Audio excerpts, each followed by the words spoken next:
The reason why I think Pembroke is a great place to live is firstly you have choice. Before you come here, they send you an email and you get to choose what kind of room you want to be in. There's 6 bands of rooms at Pembroke, all different types, and they go from A to F, so A being the cheapest and smallest accommodation and F the largest and most expensive. Because there's so many different bands, you can really accommodate to any kind of budget, and you have the choice whether you want to spend more on having an ensuite as the larger rooms have, or if you would rather keep that money for other things and just have a smaller room. So the choice is really up to you. I'm in a band D room, and I'm in staircase 9, and so that means I have an ensuite and I face chapel quad, so it's a nice view and I don't have to share the toilet with anyone, which is great.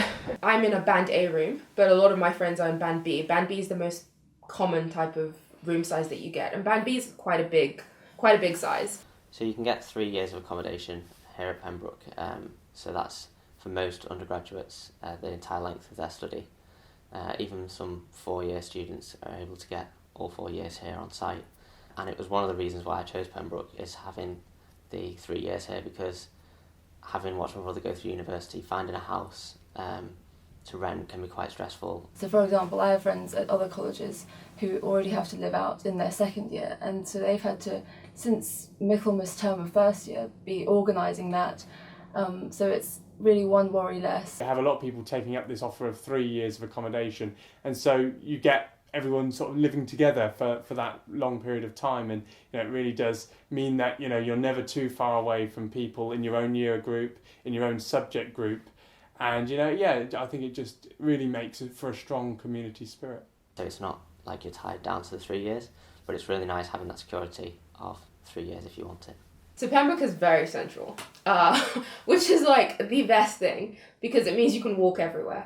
I think the most I ever have to walk for like a subject-specific event has been like 10 minutes, which is just amazing, because I'm from London and you have to get a bus everywhere. So Pembroke is nice location-wise. This was one of the reasons why I chose Pembroke, actually, is its location, because it's so central without being quite in the crowded area of Oxford. It's less than a 5-minute walk to the high street, but yeah, when you're in your room, you don't hear the high street. At Pembroke, you've got a lot of different facilities around college. You've got the cafe just downstairs called Farthings. You've also got the Pichette Auditorium, which is our big lecture theatre. It's a really nice modern space. Pembroke being fairly small makes it easier to bump into people, and you can form more friendships. So I know people in my year, second year, third year, people who do my course, people who don't, and that's just because it's so easy you see them so frequently. And we have loads of college activities, sometimes sports based, we have welfare teas, we have like arts week and diversity week, and loads of different activities that just kind of get people involved. Because it's a very open and friendly community, obviously that sounds quite cheesy, but no matter where you are in the college, there's always going to be your neighbours who will be there for you as support, and then there's lots of support within the college framework as well. Pembroke's really good with welfare, and loads of the people in the committee and otherwise are peer supporter trained, so that means that they're trained to be able to talk to people and listen to their problems and how to respond appropriately in the avenues if they need some help. So you're never really alone. Because of the communal spirit that Pembroke creates, you soon lose any worries about homesickness. Of course, it's always nice to get home after a long term or whatever, but I do think that here is now very much a home away from home.